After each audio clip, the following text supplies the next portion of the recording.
Bonjour, ça vous allez bien. De retour ici au TSP TV avec Julien et Jordan pour du XM Studio. Donc XM Studio nous a livré déjà pas mal de pièces. On vous a présenté Absolute Carnage et maintenant la Torette, la fameuse Mighty Thor. Ouais, Mighty Thor, du coup, personnellement, que j'ai recommandé parce qu'elle va très bien avec le fameux Thor Sideshow où vous avez le géant des glaces avec son marteau en arrière. On l'a présenté il y a presque 3 ans, je pense maintenant. Non. 2 ans et demi.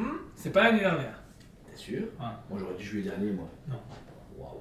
Et le bêta reveal que moi j'ai pu récupérer grâce à XM Studio il n'y a pas si longtemps que ça. Donc en fait, les 3 Thor sont ensemble. J'aime beaucoup. J'ai pas le temps de grenouille, mais ça, tout le monde s'en bat les steaks. Et ici, donc, vous avez la magnifique Mighty Thor avec une position très intéressante puisque vous avez Corbeau d'Odin, une grosse épée, de la glace. La dernière Mighty Thor en date c'était chez Sideshow il y a plus de 5 ans à l'heure actuelle. Très muséum. Qui est justement très muséum. Qui était sympa, mais c'est cool que XM Studio revient sur le personnage avec le côté moderne et en plus de ça en mode battle qui part vraiment en avant et tout. Franchement, elle est dingue. De toute façon, on vous le présente de suite. Ici, vous avez du coup dans sa main droite le même marteau que XM a fait pendant 20 ans. Voilà, c'est le même marteau de comics de Thor. Celui qu'on retrouve sur Captain America, celui qu'on retrouve sur les Thor et sur Beta Rebuild, c'est exactement la même chose. J'aurais trouvé juste cool qu'il fasse une référence au film, même si c'est pas le film de l'année, qui en est la version refaite. Et pour avoir vraiment ce côté un peu, les gens disent ah ouais j'ai aimé le film. Il faut payer des droits en plus. Peut-être bien. Et pareil, il n'y a pas de deuxième tête. J'aurais voulu une tête un peu enragée, genre. Ou décasquée. Ouais, décasquée, c'est ça. Vraiment décasquée, parce que là elle est bien guerrière, mais juste sans le casque, ça aurait été pas mal. Mais voilà, après c'est un goût privé. Marteau, super cool. Le casque, magnifique. Le parti pris d'avoir fait du coup des yeux noirs pour montrer ce côté vraiment Valkyrie est vraiment bien. Le travail de l'armure est génial. Le doré, l'argenté, le battle damage, la forme du casque. Bah, il pousse bien ses formes. Ouais, donc franchement, le sculpte apporté et tout est vraiment cool. Et en plus, à certains endroits, c'est tellement bien modelé qu'on a l'impression que ça a été légèrement forgé dans une forge, forcément. Pas de débordement de peinture et ça vient vraiment, c'est une belle épaisseur parce qu'on dirait un vrai casque limite qui a été posé sur une tête sculpté de base. Il y a un creux entre le, entre le nez et c'est vraiment bien le fait. casque. Donc franchement, c'est super beau. Niveau des yeux, noir, la bouche avec un petit rouge à lèvres très rouge intense avec la dentition, la peau magnifique, des cheveux parfait, très bien travaillé, très bien sculpté. Comme XM peut le faire habituellement, franchement c'est nickel, c'est propre. Et après, forcément, vous arrivez même au niveau du col justement de son costume qui est hyper propre aussi parce que légèrement en relief aussi, qui apporte justement une épaisseur supplémentaire. Voilà, tout le reste du costume est chouette puisque là vous allez avoir d'abord ces pièces d'armure au niveau de sa poitrine. Pareil, ils n'ont pas trop abusé au niveau des formes. Ces pièces d'armure en argenté sont vraiment très beaux argentés, côté un peu plus ancien et armure de combat. Vous avez les avant-bras et un legging en dessous. Encore une fois, il sait bien gérer ses couches pour faire vraiment l'illusion du vêtement. Texturé parce que de manière où on a l'impression que c'est du vrai tissu. Franchement, c'est la première fois qu'ils ont poussé aussi bien justement cette texture. Ouais. Pareil sur le reste du corps, puisque vous allez avoir vraiment tout son bide, etc. Vous avez toutes des pièces en légèrement cuir, en tissu, etc. qui vont s'additionner à une ceinture de cuir rougeâtre avec des pans de tissu. Encore une fois, une petite jupette, etc. qui va devant, le col rouge. En fait, tout le reste est travaillé pour vraiment avoir une version alternative de Thor, mais avec du coup un costume plus féminin et un peu plus actualisé. Un peu Valkyrie également, puisque même au niveau de ses bottes, vous avez les petites ailes qui sont le rappel de son casque. Et pareil, je trouve que l'échelle, ils ont bien trouvé. Elle n'est pas trop grande, pas trop petite. Quand je compare à Thor, ouais. Puis pareil, non, même au niveau de son échelle par rapport à un passage 1/4 Thor, elle est plus petite, mais quand même musclée et fit, tu vois. C'est pas trop petit, parce que Nathalie Portman était vachement petite, mais il est quand même bien musclé. Mais le travail vraiment de tout le costume est génial. La cape, on retrouve le travail que XM fait habituellement, très texturé avec vraiment ces petits accros qu'on a dans les vieux vêtements un peu vieillis. Pas de salissure par contre, il n'y a rien qui salit, c'est pas trop grave parce qu'il y a de la glace, il n'y a peut-être pas de boue. Moi ça me choque pas pour moi. J'aurais voulu un peu de givre là, tu vois. De la givre au moins sur les bottes. Ouais, parce que sur la cape limite il n'y en a pas, c'est pas un souci moi je trouve. Mais par contre oui sur les bottes, au moins en dessous de la semelle.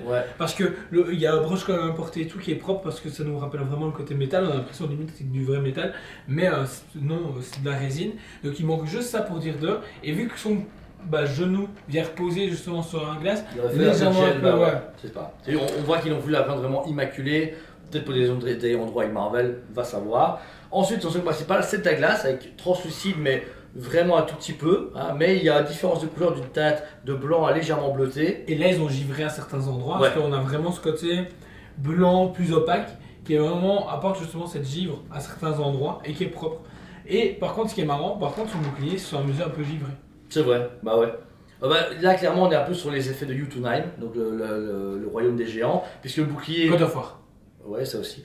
Le bouclier est plus type Asgardien avec des flèches dedans, etc. qui fait un peu viking. Par contre, l'épée géante comme ça fait penser à Surtur, fait penser aux géants du Jotunheim, etc. Il y a du mix média. J'aime beaucoup le fait qu'il y ait une cordelette du coup en mix média qui va avec. Et le corbeau qui l'accompagne. Alors, dans les comics, il y a Unkill Meaning sont avec elle de temps en temps, c'est vrai. Mais c'est pas l'item que j'aurais mis. Voilà, perso, je vois pas pourquoi. Alors, Viking, vous pouvez retrouver aussi le corbeau. Il va nous citer tous les trucs vikings ces 5 dernières années, génial.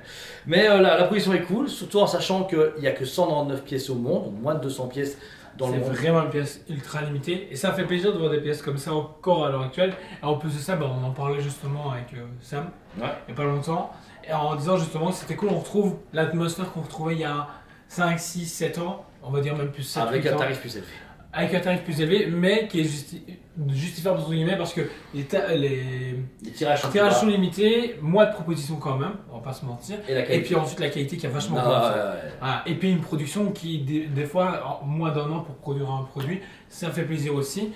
Bon, ça laisse moins de temps d'échelonner correctement, mais bon, tant pis, c'est le jeu. Et pour 1450 €, vous pouvez vous acquérir ces magnifiques pièces. Donc au final, pour du XM, c'est le prix normal, comme la Psylocke et la Malicia d'époque.